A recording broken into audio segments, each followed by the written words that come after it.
Pada suatu hari, hiduplah dua orang kakak beradik, Mangita dan Larina. Mereka tinggal di pondok yang kecil. Mangita adalah seorang yang rajin. Ia bekerja di toko grosir ayahnya di waktu yang senggang. Sedangkan di sisi lain, Larina senang melakukan perjalanan dan bersenang-senang ketika ia merasa bosan. Ia bisa berjam-jam memandangi dirinya dari atas air sungai. Hari ini aku lebih cantik lagi daripada saudariku. Suatu hari, ayah Mangita dan Larina melakukan perjalanan jauh dan mungkin tidak pernah kembali. Mangita sangat sedih karena kepergian ayahnya, tapi Larina sangat senang. Mulai sekarang setiap hari aku bisa duduk di sungai sampai pagi. Setelah ayahnya pergi, Mangita mulai melakukan kerja keras. Ia membersihkan lantai setiap pagi. Ia membuat sup lezat di siang hari dan menjemurkan cucian.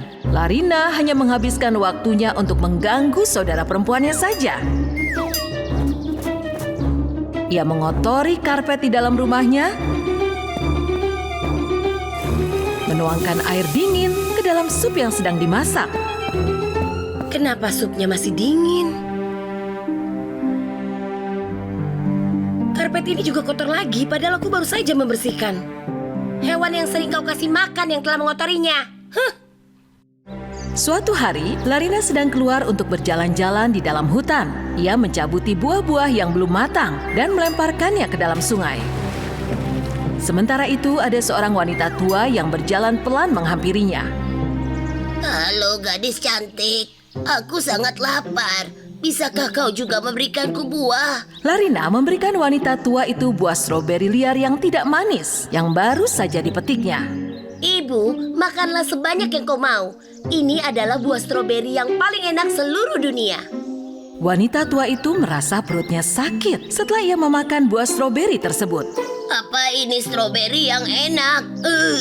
Tapi terima kasih. Ketika Larina berlari pulang ke rumah, wanita tua itu tertidur. Ketika Mangita sedang keluar memetik buah-buahan di hutan untuk makan, ia melihat wanita tua sedang terbaring lemah. Ia langsung membawanya ke rumah dan meletakkannya di kasur. Kenapa wanita tua itu ada di rumah kita? Baunya saja sangat busuk. Jangan seperti itu, Larina. Dia sedang sakit. Kita harus memberikan dia makanan sehat agar pulih kembali. Mangita lalu menyiapkan sup panas dan teh herbal untuk wanita tua itu. Di sisi lain, Larina diam-diam membuang sup itu dan menaruh tanah ke dalam teh herbal itu. Larina, apa kau yang telah meletakkan tanah ini ke dalam teh herbal? Cepat katakan. Tidak, itu bukan aku. Perempuan tua itu sendiri yang meletakkannya. Tidak lama, wanita tua itu kembali pulih. Kau gadis yang baik, Mangita. Jika kau sakit, makanlah buah blueberry ini setiap hari, maka kau akan segera pulih. Mangita yang kelelahan karena melakukan pekerjaan rumah sendirian setiap hari,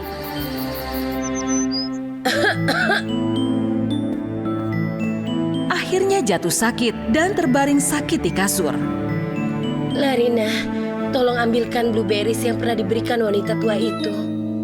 Tapi Larina memakan semua blueberries itu. Semua sudah habis. Yang memakan pasti burung piaraanmu. Mangita menjadi semakin parah dan tidur dalam keadaan basah karena keringat. Sementara itu di sisi lain, Larina pergi keluar rumah dan datang ke sungai untuk menyisir rambutnya. Saat itu wanita tua menghampirinya lagi. Hei, gadis muda, di mana saudarimu? Dia sedang mengumpulkan buah dan pergi kerja. Semua membosankan. Wanita tua itu menyadari bahwa Larina sedang berbohong. Ia segera mendatangi rumah Mangita. Ketika wanita tua itu melihat gadis muda itu yang pernah menolongnya sedang sakit dan demam, ia sangat sedih dan menangisinya seharian. Larina yang sedang melihat mereka dari jendela tertawa sangat keras. Tiba-tiba, wanita tua itu berubah menjadi peri yang cantik. Larina sangat terkejut telah melihat seorang peri. Ia segera masuk rumah dengan senang. Kau seorang peri. Aku mengizinkanmu masuk ke dalam rumahku. Kau berutang padaku. Berikan aku rambut terindah seluruh dunia. Ayo, gunakan sihirmu dan wujudkan impianku. Kenyataannya, peri itu melihat Larina pertama kali sebelum berubah jadi wanita tua untuk melihat apakah ia orang baik atau tidak. Aku telah berikan satu kesempatan padamu untuk melakukan hal baik. Tapi kau selalu melakukan hal buruk. Seketika itu, sang peri mengayunkan tongkat ajaibnya ke kanan dan ke kiri. Rambut Larina berubah menjadi akar. Rambutku, ada apa dengan rambutku? Kenapa jadi begini? Larina berlari ketakutan ke arah sungai dan segera melihat rambutnya yang melayang-layang di atas kepalanya. Tiba-tiba, rambut akarnya itu tersangkut ke dalam tanah. Aku menjadi buruk rupa.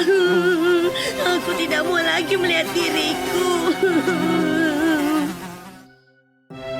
Sementara itu, sang peri memberikan Magnita buah blueberry dan Magnita akhirnya pulih kembali. Terima kasih, peri. Aku merasa lebih baik sekarang. Peri itu menggoyangkan tongkatnya 2 kali dan merubah pondok kecil yang mereka tempati menjadi istana yang megah. Magnita sangat terkejut. Ia sangat terpesona melihat istana tersebut.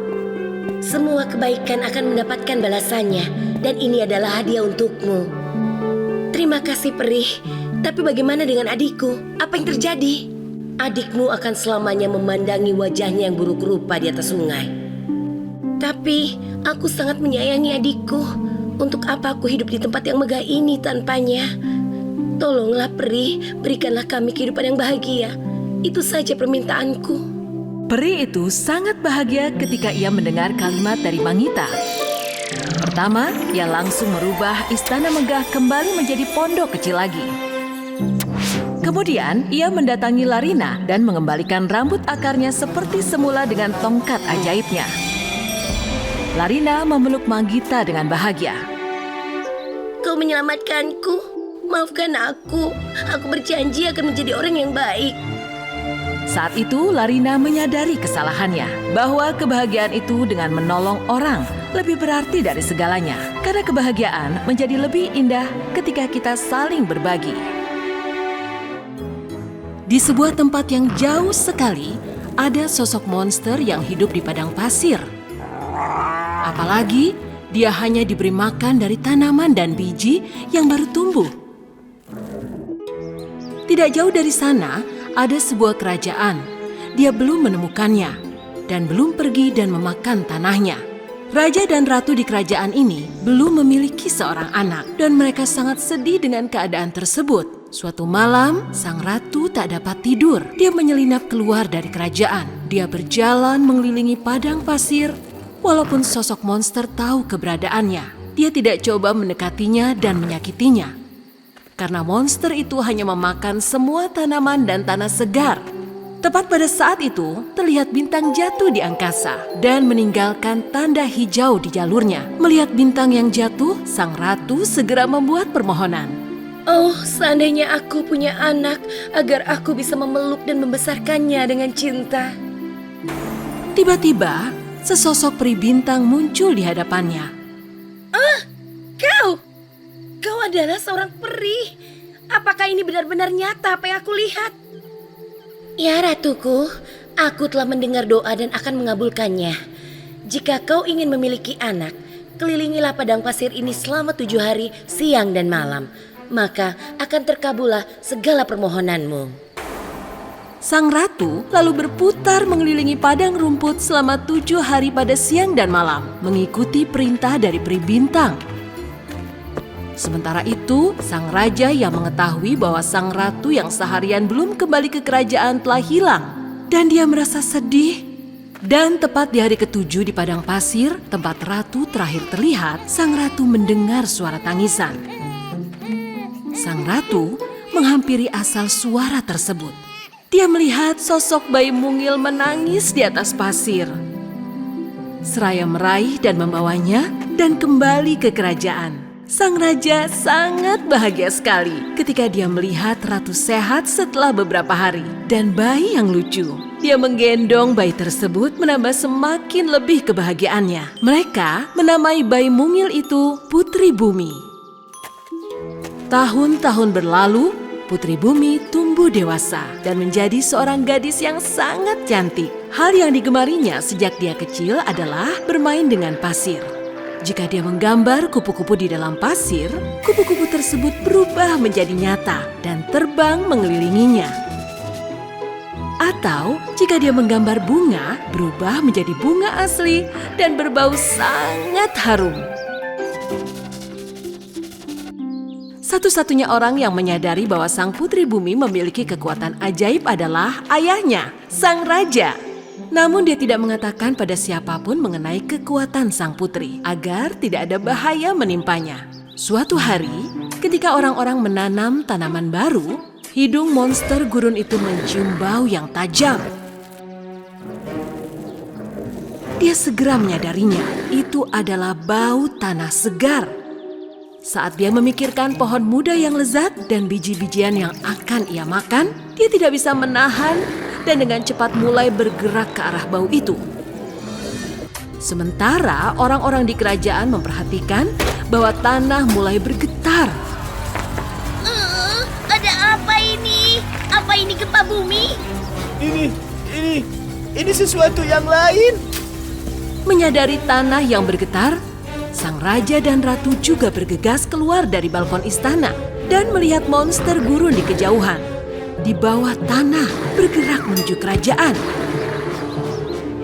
Oh tidak, aku pikir dia hanyalah mitos. Sesuatu yang buruk telah terjadi. Mitos menjadi kenyataan. Raja segera memerintahkan para prajurit untuk menghentikan monster gurun tersebut. Para prajurit berlindung di gerbang kerajaan. Namun monster gurun itu lebih besar dan menyeramkan. Banyak tentara mengira mereka tidak akan bisa mengalahkannya. Saat monster gurun mendekati kerajaan, dia menangkap para prajurit satu persatu dan melempar mereka ke gurun. Tidak! Tolong! Tolong! Tidak! Tentaraku! Tanah kita! Melihat kejadian ini, orang-orang berhenti mengolah tanah dan mulai berlari untuk menyelamatkan diri. Sang monster meneruskan makan setiap pohon muda, setiap tanaman hijau segar.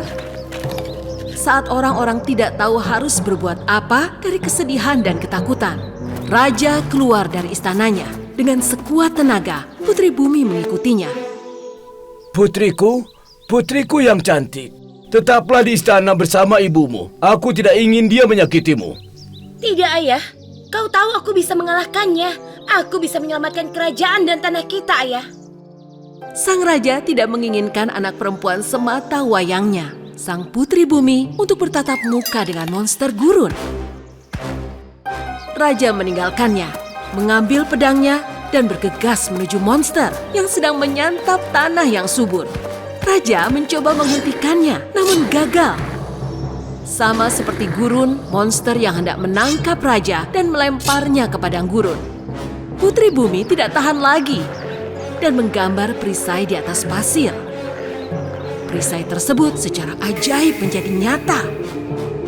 Putri Bumi melindungi dirinya dengan perisai tersebut dan berlari ke arah monster gurun.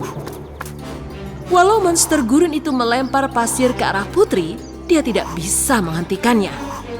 Putri Bumi segera membungkuk dan menggambar sebuah ember besar di dalam pasir. Ember itu menjadi nyata. Dengan kekuatan ajaibnya, sang putri mengangkat ember itu dan melemparkannya ke arah monster gurun. Ember itu mengenai kepala sang monster gurun dan tersangkut di sana. Dengan begitu, monster itu tidak bisa melihat kepalanya dan dia tidak bisa lagi memakan tanah yang subur. Pada saat itu, Putri Bumi mengumpulkan seluruh perhatiannya dan menciptakan tornado gurun untuk mengusir monster itu dari kerajaan. Tornado itu sangat besar dan kuat yang menelan monster itu dalam sekejap dan membawanya jauh dari kerajaan. Orang-orang yang sedang menyaksikan keduanya merasa keheranan dan merasa bahagia yang luar biasa. Putri Bumi kelelahan karena sihir yang dia gunakan. Ayahnya sang raja segera berlari ke arah Putri Bumi dan memeluknya. Kau telah menyelamatkan hidup kita, tanah kita, kerajaan kita. Panjang umur Putri Bumi. Sejak hari itu, Putri Bumi melindungi semua tanah kerajaan dengan keberaniannya selamanya. Karena tanpa tanah tidak akan ada kehidupan. Tidak akan ada kehidupan. Dan Putri Bumi tahu yang terbaik.